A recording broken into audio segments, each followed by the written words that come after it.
The sun was shining over the quiet town of Riverbell. Children walked to school. Bicycles rolled by. Birds chirped on rooftops. Everything felt normal, peaceful, and unchanged. But today, something new was arriving.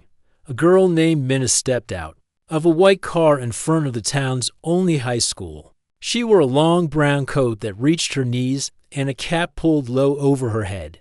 Her boots were clean, but a little too clean, like they had never touched dirt before. Her dark hair covered the sides of her face, and she held her bag tightly with both hands. Students whispered to each other. As they watched her walk past, she didn't look strange.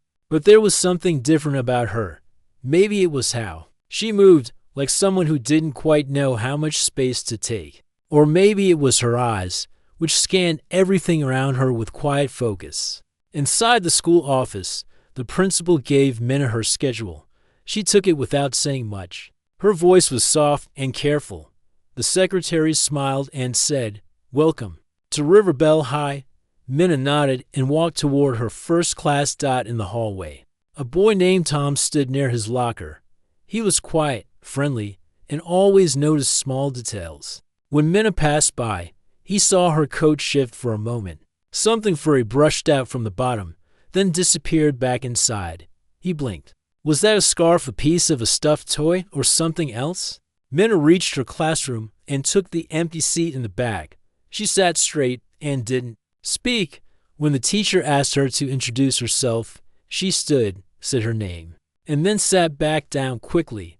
During lunch, she sat alone under a tree. She opened a packed lunch that didn't look like anything from the school cafeteria. Strange round fruits and a glowing blue drink. Before anyone could notice, she put them back in her bag and pulled out a regular sandwich instead. Tom watched her from the bench nearby. He noticed how she moved her hand behind her back often, as if checking something. He saw her twitch whenever someone walked too close. Later that day, during gym class, the students were asked to run laps. Minna tried to avoid it, but the teacher insisted. As she ran, her coat flapped. Tom saw it again. A tail, long, fluffy, orange-brown. It waved side to side before she noticed and grabbed it quickly. She looked around with wide eyes, then pulled her coat tighter. Most of the class didn't see it. A few thought it was part of a costume. One student laughed and called out, "Nice cosplay." But Tom didn't laugh. He saw her face. She wasn't joking. After gym, Minna went straight to the restroom and didn't come out for a long time.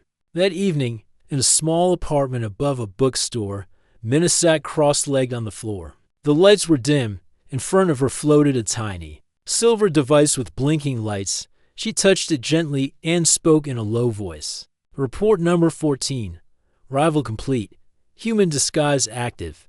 Mission continues without contact. Small memory gaps remain. Adjustments needed." The device made a soft sound in return, but she didn't answer. She looked at her reflection in the mirror. Her coat was off. A long tail rested beside her, soft and warm. Her ears twitched slightly. Beneath her hair, she sighed and whispered, "Why can't I remember everything?" On the other side of town, Tom sat at his desk, drawing in a notebook. He sketched what he thought he saw. A girl with a tail, a long coat, big eyes. He wrote one word beside it. Aliena closed the book and looked out the window. Stars began to appear in the sky. The next day, Minna tried harder to act normal. She smiled more. She joined a group during class projects. She wore a longer coat and tucked her hair tight around her ears. But her memory felt strange. She forgot simple things. The names of flowers, the meaning of some words. She even called a tree a tall leaf stick once, then laughed awkwardly. Tom kept watching. Not to be rude, but because he was curious. He noticed her talking to herself sometimes. Not just quietly, but like she was giving a report. She also didn't seem to understand jokes. When someone told one, she would laugh a second late, and it always sounded practiced.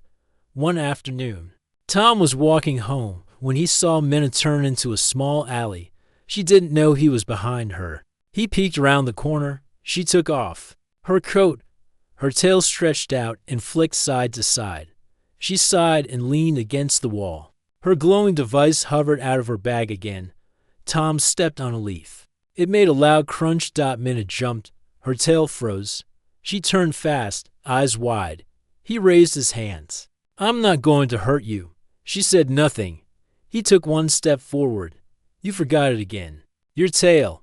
Her eyes narrowed. You saw it? I did. More than once. Minna looked down. She picked up her coat and pulled it around her again. The device vanished back into her bag. She turned to leave, but Tom said, "Are you an alien?" She didn't answer. He smiled a little. "It's okay. I won't tell anyone. I just wanted to know." She stopped walking. For a long moment, the alley was silent.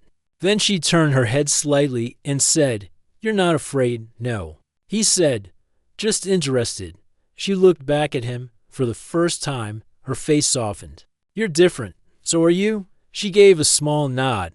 Then she walked away. Tom stood there for a while, looking at the sky. Something told him this was just the beginning. The next morning in Riverbell was cloudy. School felt slow. Students moved between classes without much energy. But for Tom, something was different. His eyes kept looking for one person, Minna.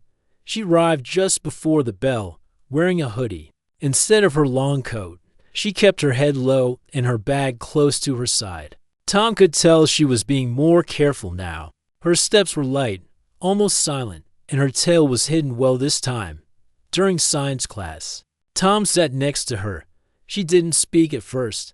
Her eyes stared straight ahead, and she didn't move much, but after a few minutes, she leaned toward him and whispered, "You really didn't tell anyone, no?" Tom said quietly, "I meant it." She nodded and faced the board again. Tom smiled to himself. He didn't know what would happen next, but he knew one thing. He had just made a very unusual friend. After school, Minna walked home alone. She stayed away from the crowds and stuck to quiet streets. When she reached her apartment, she locked the door and sat on the floor again. She pulled the small silver device from her bag.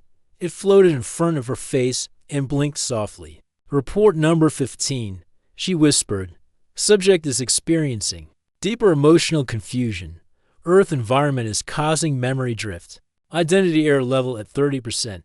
Tail control failing in public zones. Human contact risk increasing." The device made a soft beep, like it understood. Minna stared at it with tired eyes. "I don't want to fail this mission." She stood up and walked to the mirror. Her tail slid out slowly. She ran her fingers through it, trying to smooth the fur. Then she tucked it back into a space inside. Her hoodie. Her species had evolved strong instincts, but they didn't expect Earth's weather or human emotions to affect them so deeply outside. Tom was walking his bike past her street. He looked up at her window and saw the lights flicker, with a strange color, almost like silver and green mixed together.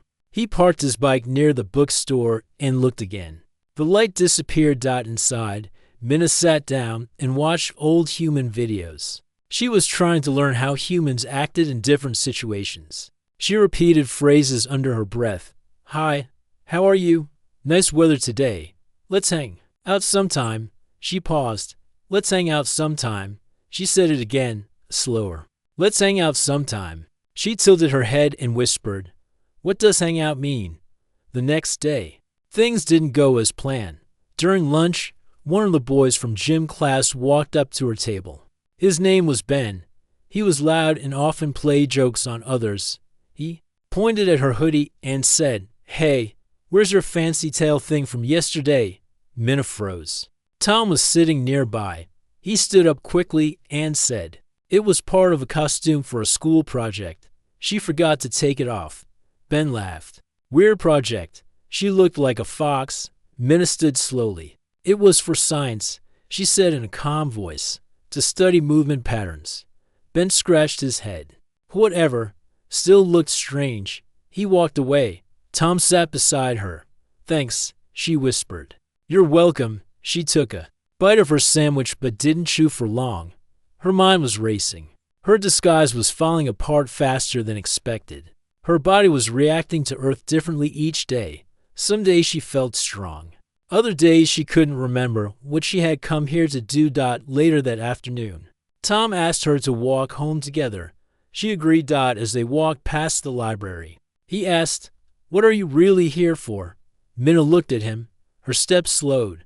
"I'm here to observe, to learn, to understand humans. Why my people are thinking about making contact. We have watched Earth for years from space, but we don't understand your emotions. We don't understand your choices. So I was sent as a quiet study agent." Tom nodded slowly. "So, you're not here to hurt anyone." "No," she said. "We are not a war kind. We prefer peace. But we are cautious." They stopped at the corner of the street. Minna looked at the trees. The wind moved through the leaves. She smiled a little. "Earth has sounds I never knew. Your world feels alive in a soft way." Tom smiled too. "It's messy, but it's ours." Before she turned to go, Minna asked, "What does hang out mean?" Tom laughed gently. "It just means spending time together, talking, walking, doing something for fun." She thought for a moment. "Then would you like to hang out sometime?" Tom nodded. "Sure, anytime." She gave a small bow and walked away. That night, Minna couldn't sleep. She sat on her bed with her tail fully out. Her mind felt warm and foggy. Earth's gravity, air, and food were slowly changing how she thought. She missed her planet, but she also didn't want to leave. She picked up her device and whispered again, "Report number 16. Contact made with human subject. Emotional trust established. Memory continues to shift. Mission parameters fading. I am unsure what part of me is real now." The device blinked in silence. It couldn't give answers. Suddenly, a loud sound came from outside her window. A small group of people had gathered in the alley, holding strange lights and cameras. Minna peeked through the curtain. She heard one of them say, "Someone saw a fox girl here." She gasped and stepped back. She had made a mistake again. The device blinked red.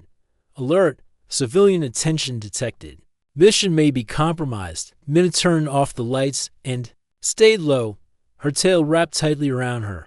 Her heartbeat echoed in her ears. In the darkness, one thought stayed in her mind. She had to be more careful now. Earth was watching.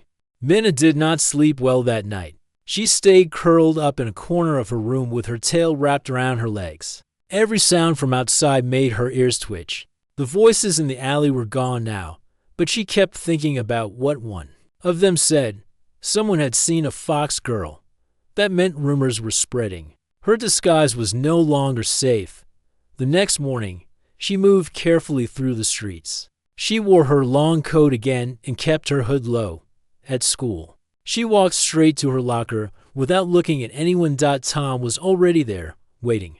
Nearby, he saw the tired look in her eyes and the way she kept glancing over her shoulder. "Are you okay?" he asked. She nodded, but her voice was quiet. "People were outside my window last night. They were looking for me." Tom looked surprised. "Did they see you?" "No," she said. "But someone told them. It's starting."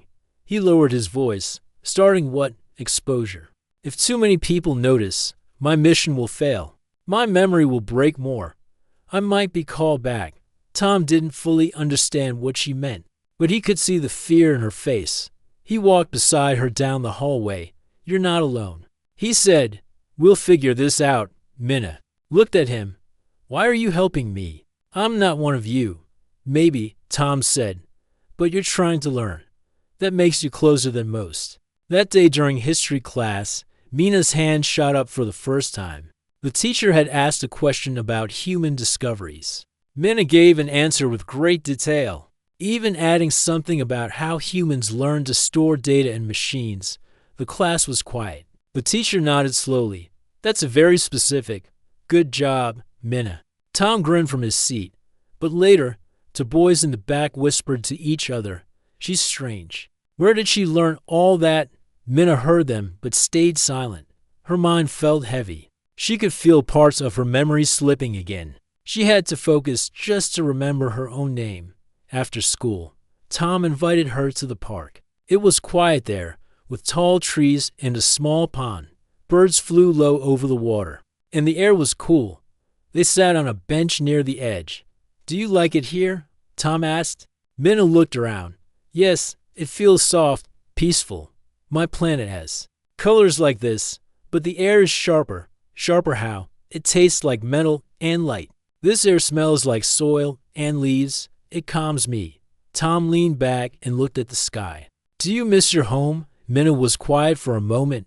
I did, but now I'm not sure. Earth feels strange, but it also feels warm. Tom thought for a moment. You said your memory is breaking. What causes that? Minna pulled her knees up to the bench. The disguise suit I wear is made for short missions. Earth's environment affects it over time. The longer I stay, the more my natural self returns. But it's not just my tail. My thoughts are changing. I forget my mission sometimes. I forget words from my own language. Can't you fix the suit? I need tools from my ship, but it's hidden far from town. I don't want to lead anyone there. Tom nodded. So what happens if you forget everything? Minna looked at the water. Then I stop being who I was. I lose my link to Varelia. I become lost between two worlds. Tom sat quietly beside her. The wind moved through the trees. A few leaves fell around them. Maybe that's not so bad, he said softly. Minna looked at him. If you forget bad parts and keep the good ones, he added, maybe you become something new. Something better. She tilted her head. Is that how humans grow? Tom smiled. Maybe. We change a lot. We're full of mistakes. But we try to learn. Minna looked thoughtful. My people say humans are dangerous. That you act before thinking. But you are not like that. Most of us are just trying to live. Tom said, same as you. A squirrel ran by, chasing a leaf. Minna watched it with wide eyes. Then she laughed, a short sound like a chime. Tom smiled. You like animals? They are free. They don't worry about being seen. She looked at her tail, hidden under her coat. I wish I could walk like them. Tom thought for a moment. Maybe one day you can. That evening, Minna returned home with a small smile. She turned on her floating device again. Report number 17, she said. I spent time with a human today. His name is Tom. He teaches with kindness. My memory still drifts, but I feel calm near him.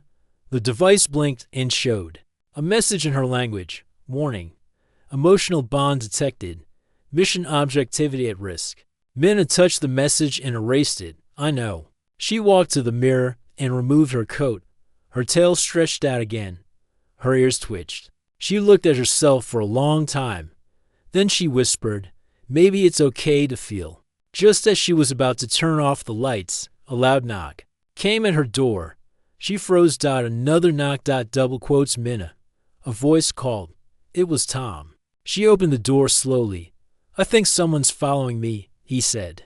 I saw the same black van near your street twice. I think they're watching both of us now. Minna's eyes narrowed. We must be careful. She stepped aside and let him in together. They sat in the dim room, the small floating device glowing. Between them, it cast soft light on their faces. Outside, the black van parked under a streetlight. Inside it, dishadowed figures looked at a screen. A picture of Minna flashed across it. Her tail was half visible. One of them spoke. Target. Confirmed. Begin silent approach. Inside the room, Minna looked up. She could feel it. Something was coming. Minna closed the curtains tightly. She turned off the lights and shut down her floating device. The glow faded, and the room became dark. She sat down across from Tom on the floor. Her tail stayed hidden under her coat, but her ears twitched at every small noise. Tom leaned closer. Do you think they saw you again? Yes, Minna whispered. And now they saw you too. Tom took a deep breath. Who do you think they are? I don't know, she said, but they are not from my planet. The van is Earth design. I think they are local, government or private agents. They might be hunting unknown life. Tom's eyes widened. So they believe in aliens? They might not believe. They might just want to catch one. Minna stood up and began pacing. I stayed too long. I let my tail out too many times. I spoke too freely. I made human contact. Now the quiet part of my mission is ending. Tom stood as well. What happens now? She looked at him with serious eyes. Now, I have to decide if I run or reveal. Tom walked over to her side. You don't have to face this alone. Minna studied his face. She saw no fear, only calm trust. In that moment, she knew she had to tell him everything. She walked to the middle of the room and tapped her silver device twice. It floated up and projected a soft blue image in the air. A map of stars filled the space between them. In the center, a glowing dot marked a planet. That's Varelia, she said. Tom stared at the stars. You're home. Minna nodded. My people live far beyond your solar system. We are quiet travelers. We visit planets in disguise, study their life, then report back. I was chosen to come here because I can blend in. My appearance is close to human. Only my tail and ears give me away. How do you change your look? Tom asked. Minna pointed at the silver device. This holds my disguise suit. It uses energy to soften the signs of who I am. But Earth's gravity, air, and emotions are stronger than expected. The suit weakens, and I forget my training. Tom sat down slowly. You forget on your own? Yes, she said. The longer I stay, the more I feel like I belong here. But that's dangerous. My real orders are to stay quiet, observe only. No contact, and you broke that, Tom said gently. I did, Minna said. I spoke to you. I share my truth. I made a choice that goes against my orders. Tom looked around the room. But it doesn't feel wrong. You're not hurting anyone. You're just trying to understand. Minna gave a small smile. That is what I feel too. But the problem is, others may not understand. They sat in silence for a moment. Then Tom asked, what happens if your people find out? They will send a recall signal. A ship will come. If they think I have changed too much, they will erase my memory. I will be taken home as a failure. Tom felt a chill. They would do that, Minna nodded. Yes, to protect their knowledge and avoid risk. Tom stood up and walked to the window. He peeked through the curtains. The van was gone for now, but the fear stayed with him. We have to act, he said. We can't wait, Minna tilted her head. Act how? Let's control the story before someone else does, Tom said. We'll tell people that everything they saw was part of a school project or a film. If we spread the idea early, they'll stop believing in the real version. Minna looked unsure. Will that work? Humans like to laugh at things they don't understand. Tom said, if we make it look like a joke, no one will take it seriously. Minna thought for a moment. That could give us time. Exactly. Tom said, and while we do that, we find a way to protect your truth. They sat together and began writing a plan. Tom would make fake posts online. He would create short videos of someone in a costume. He would even ask a few friends to help him spread the idea that the foxtail was part of the school drama project. Minna would stay hidden during this time. She would avoid walking alone and keep her tail fully hidden. If anyone came near, she would use her suit's remaining energy to block their scans. Later that night, they walked outside together. The stars were bright. Minna looked up at them and whispered, sometimes I forget how small I am in this galaxy. Tom smiled beside her. Sometimes I forget how big life really is. She turned to him. Why are you not scared of me? He looked at her gently. Because I see you as a person. You care. You feel. You made mistakes. But you're trying to do better. That's what humans do too. She smiled. Then maybe I'm learning the right way. They stood together under the stars, quiet and calm. The wind moved through the trees. In that moment, Minna understood something new. She had been trained to watch from a distance, to report without feeling. But feelings were not weakness. They were a way to connect. She turned to Tom. Thank you for seeing me. Tom nodded. You're welcome. As they walked back toward her apartment, a quiet sound echoed from the sky. A faint pulse. Minna stopped. Her ears twitched. Her hand touched the silver device in her coat. What is it? Tom asked. Her eyes widened. A signal. A message from Varelia. Tom's heart pounded. What does it mean? Minna looked up. It means they're coming. The sky over Riverbell turned darker than usual. It wasn't because of clouds. It was something deeper. A soft glow spread across the stars, forming a strange shape. It looked like a circle with lines through it, moving slowly like waves, and The people across the town stopped and stared. Some took pictures, others whispered. No one could explain what it was. Inside her room, Minna stood still. Her silver device floated beside her, blinking fast. The signal was clear. Her people were near. They had entered Earth's orbit. Tom sat across from her. His hands were tight, his eyes full of worry. "What happens now?"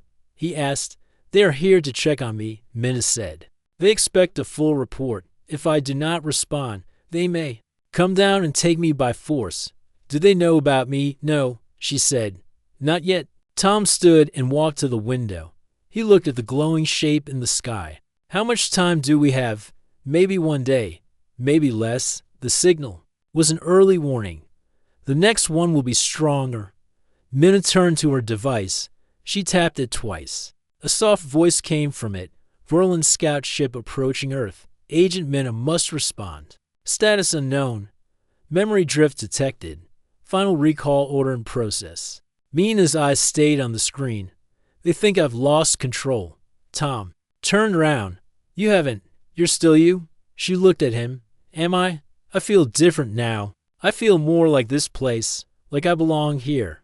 Tom stepped closer. "Then you have to speak for yourself. Don't let them decide for you." Minna nodded. "I will try." Later that evening, Tom helped her prepare. They created a false online story. He posted videos of a girl in a costume tale, acting silly, dancing, and talking about a new school film. He asked his friend Max to share it. Max had a large group of followers. Within 2 hours, the video was spreading fast. People started commenting things like, "Nice Fox cosplay" and "Cool idea for a school movie." No one talked about aliens anymore. It worked. The attention began to shift. But the real danger was still above them. In a quiet part of town, behind the school, Minna showed Tom a secret path. It led to a small hill covered in old trees. At the top was a stone wall. Behind it was something hidden under vines and leaves. Minna brushed the plants aside. A small round door appeared. She placed her hand on it. It lit up and opened. Inside was a glowing chamber, shaped like a pod. The walls pulsed with soft light. This was part of her ship, hidden here when she first arrived. Tom stepped inside slowly. "This looks like something from a dream." "It is a scout pod," Minna said. "Not made for space travel, only for surface work. But it connects me to the main ship in orbit." She walked to the center. A screen rose up. Symbols flashed across it. She touched them one by one, unlocking the system. "What are you doing?" Tom asked. "I'm preparing a message, a real one. One from me, not just data." Tom watched as she recorded a short report. Her voice was strong and calm. "Commander Nestle. This is Minna. I request a pause on the recall order. I have made peaceful contact. The humans are not a threat. They are curious and emotional, but also kind. I asked for more time. I asked to stay." She sent the message. The screen went dark. Tom placed a hand on her shoulder. "I'm proud of you." She smiled, but it was brief. "Now we wait." That night, the signal in the sky grew brighter. People across the country began to notice. News stations called it a strange light pattern. Scientists gave guesses. No one could agree on the cause. Minna knew what it meant. The Verlin ship was preparing to land. At school the next morning, students talked about the light in the sky. Some joked, some were afraid. But no one talked about Minna. She walked through the halls calmly. Her tail stayed hidden. Her eyes stayed sharp. During lunch, Tom sat with her. "Did they answer your message?" he asked. "Not yet." Suddenly, Minna's device vibrated in her bag. She pulled it out under the table. A symbol flashed on the screen. It was not a good sign. "They're not waiting," she said. "They are sending agents to find me." Tom looked serious. "Then we need to be ready." That evening, just before sunset, two strange figures entered River Bell. They wore dark clothes, walked with silent steps, and carried tools that scanned the air. They followed the energy trail from Minna's ship pod. They moved fast, without speaking. In the forest near the hidden ship, Tom waited with a small flashlight. He wore a fake costume tail and coat. From a distance, he looked like Minna. As soon as the agents got close, he ran through the trees, making sure they saw him. They followed quickly. Minna watched from a different path. She had climbed into a tree and waited quietly. When the agents passed under her, she dropped a bright light bomb. It flashed and blinded their vision for a few seconds. She jumped down, took Tom's hand, and they both ran. Behind them, the agents recovered and gave chase. But the forest was thick. They lost sight of them. Minna and Tom reached an old tunnel behind the school and hid inside. Breathing fast, Tom asked, "Did it work?" "For now," Minna said. "But they won't stop." Her device blinked again. A new message appeared. "Commander, Nestor will speak in person. Prepare for contact." Tom read the message. "He's coming." Minna nodded. "And this time, I must face him directly." The forest was quiet again.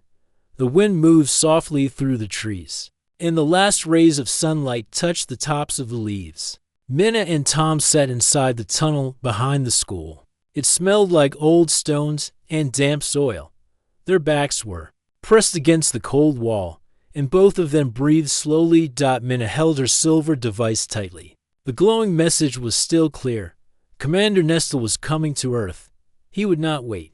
He would arrive soon, and he expected her to meet him alone. Tom looked at her with calm eyes. "Are you ready for this?" "I don't know," Minna said. "I trained for missions. I studied languages and rules. But no one trained me for emotions." Tom smiled softly. "Feelings are hard, even for humans." Minna looked down. "If I fail, they may erase my memory. I will forget you. I will forget everything about Earth." Tom reached for her hand. "You won't fail." Minna stayed silent. She knew the truth. Her people were strict. They followed order and logic. If Commander Nestor believed she had broken mission rules, he would not show mercy. She had to find a way to speak from the heart without losing her chance to stay. They waited inside the tunnel until the moon was high in the sky. Then the device blinked again. "Landing complete. Location confirmed. Contact zone marked." Minna stood up. Her tail moved slowly behind her. She looked more like her true self now. Her ears were no longer hidden, and her coat was open. She didn't try to hide anymore. "Come with me," she said. Tom stood as well. "Let's go." They left the tunnel and moved through the trees. In the distance, a soft light shone from a clearing. The trees opened into a wide field, and in the middle of it stood a smooth silver craft. It was small but bright, with no windows. Just one round door that opened like a flower. Two tall figures stood outside the ship. One was Commander Nestor. His posture was strong, and his eyes glowed with soft green light. He wore a dark robe with silver lines that moved like water. The other figure was a guard. His hand rested on a long tool that looked like a staff but gave off quiet energy. Minna stepped into the clearing. Tom followed her. The commander raised his hand. "Agent Minna, you were told to come alone. I brought someone who must be seen," she said. Nestor looked at Tom, then back at Minna. "Your mission was silent observation. No contact, no emotional link." "I followed the mission at first," Minna said. "But things changed." The commander's face stayed still. "Explain." Minna stepped forward. "At first, I watched humans like we were taught. I stayed hidden. I avoided contact. But slowly, my mind began to shift. Earth has a strong pull. It's not just the air or food. It's the people." She looked at Tom. "I met him. He saw me. He did not run. He asked questions. He listened. He helped me when I was lost. Through him, I saw the side of humanity we never expected."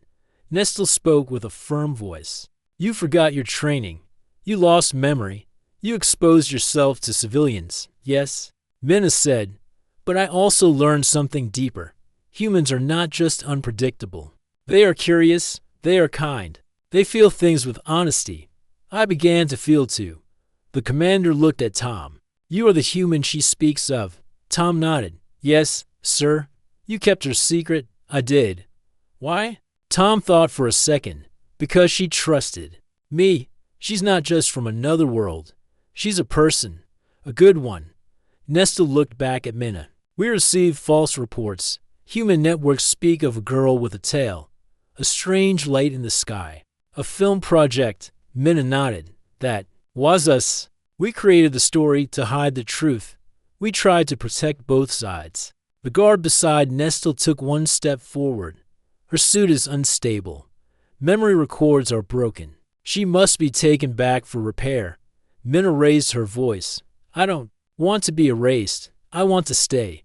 Nestle studied her face. Why? Because I am more myself here than I was on Varelia, Minna said. I understand Earth in a way that data can't explain. If we erase what I learned, we lose everything. Tom stepped beside her. Let her stay. Let her be the bridge between both worlds. For the first time, the commander's face showed emotion. He looked thoughtful. He turned and spoke in the Verlan language to the guard. The guard stepped back. Nestle faced Minna again. Your memory is damaged. If you stay, there is no full repair. You will live with both knowledge and confusion. You may never return to your full form. I understand, she said. You will not be protected if others find you. I accept that. Nestle looked up at the sky. Then the choice is yours. Stay as you are. Learn as you feel. But no more hidden reports. You are no longer an agent. Minna bowed her head. Thank you, Commander. The ship door began to close. Tom held Minna's hand. Her tail moved behind her, free in the moonlight. The ship rose without sound and disappeared into the stars. The sky returned to normal. Minna looked at Tom. Her voice was quiet. I'm no longer part of their mission. Tom smiled. Then maybe your mission begins here. They stood in the field together, two beings from different worlds, united by trust. Minna felt the air, the soil, and the warmth of the earth. She knew now. This was home. The morning sun rose slowly over the hills. Warm light spread across the trees and fields. Birds flew in the sky, singing soft songs. Everything felt fresh and full of life. Minna sat on the wooden steps behind Tom's house. Her tail rested beside her, no longer hidden. She wore a simple dress and soft shoes. Her alien uniform had been folded and kept safely in a small box under the bed. She did not need it now. Inside the house, Tom was making breakfast. The smell of toast and tea filled the air. He stepped outside with 2 mugs in his hands. He handed one to Minna. It's hot, he said with a smile. She took the mug carefully. Thank you. They sat together and looked at the trees. A small breeze touched their faces. It feels strange, Minna said. Not sending reports or scanning data. Tom looked at her. You're still learning. Just in a different way now. Minna nodded. I have so many questions about humans. Why they laugh, why they cry, why they love stories. That's the best part, Tom said. You don't need to know all the answers. You just have to live with them. Minna looked thoughtful. I used to believe everything had to be controlled. Now I see that sometimes being unsure is part of the journey. Later that day, they walked through town. People passed by with shopping bags and bikes. No one looked twice at Minna. Her ears were hidden under a hat, but her tail swayed behind her freely. A few children pointed and whispered, but most adults smiled and kept walking. Tom had told everyone Minna was part of a special film project. They believed it. Some even said they saw similar stories on the internet. At the small bookstore near the park, an old woman waved at them. Good morning, Minna, she said kindly. Did you finish the book I gave you? Yes, Minna replied with a happy voice. It made me cry. That means it was a good one, the woman said. Minna smiled. In the afternoon, they went to the river. Minna stood at the edge and watched the water flow. She stepped in carefully, letting the cool water touch her feet. Tom sat nearby on the grass. You like rivers more than oceans. Yes, Minna said. Oceans feel endless. Rivers feel like they're going somewhere. As the sun dropped lower, they sat together and talked about the future. Will your people ever come back? Tom asked. They might, Minna said. But I think they trust me now. Maybe one day they will ask for a report, but not the old kind. They might want a story. You'll have a lot to share, Tom said. Minna looked at him. I already do. That evening, they returned home. The sky turned pink and gold. Stars began to appear one by one. Minna sat near the window, looking up at them. Do you miss your planet? Tom asked from the kitchen. Sometimes, Minna said. But I don't feel alone here. Tom walked over and sat beside her. Do you want to keep staying here? He asked. Yes, she said. But I also want to help others like me. If any more come to Earth, they should know how to live here without fear. Tom nodded. We can do that together. In the following weeks, Minna started writing. She used a notebook and a pen. At first, her writing was slow. She was still learning the human way of telling stories. But day by day, her words became stronger. She wrote about her planet, her training, her mistake, and how she forgot her tale. She wrote about Tom and the humans who showed her kindness. She wrote about fear, laughter, confusion, and trust. Tom helped her edit the pages. Sometimes they stayed up late, fixing words and sentences. Sometimes they just talked. People in town grew curious. Some began to ask about her book. A local teacher asked her to speak at school. At first, she felt nervous, but the children were friendly. They asked many questions. Are you really from space? Do all aliens have tails? Can you fly? Minna smiled at each question. I can't fly, but I can tell you what it's like to come from a world with 3 moons. The children clapped and laughed. They liked her stories. News of her visit spread. A small newspaper printed an article with her picture. She wore her simple dress and her tail was visible. The headline said, Girl with Tail Shares Stories of the Stars. More people came to hear her speak. No one was afraid. They were curious. Some believed she was part of a performance. Others thought she might be real. But no one treated her badly. One evening, while watching the stars again, Minna spoke softly. When I first arrived, I thought Earth was dangerous. I thought humans were wild and untrustworthy. But now I know. You have great strength, but also great heart. You don't give up, even when you don't understand something. Tom looked at her. You sound like a human now. Maybe I am. Part human in spirit, she said. They laughed together. Weeks turned to months. The seasons began to change. Trees lost their leaves. Cold winds came. Minna wrapped herself in a scarf and coat. Her tail curled around her to keep warm. She finished her book and gave it to a publisher in town. They smiled and said, It's the most unusual story we've ever seen. Minna watched as her book was printed. People bought copies. Some cried. While reading it, others laughed. Many left notes saying thank you. One day, a package arrived with a small metal badge. It had a picture of a foxtail and a star. Inside was a message. We watched. We learned. You did well. Continue. Minna showed it to Tom. They're proud of you, he said. I hope they understand I'm not going back. They already do. That night, they lit a fire in the backyard. The stars above were bright. Minna looked up and whispered, Thank you for letting me forget my tail. It helped me find my heart. She closed her eyes and listened to the wind. She felt human. She felt virulent. But most of all, she felt whole.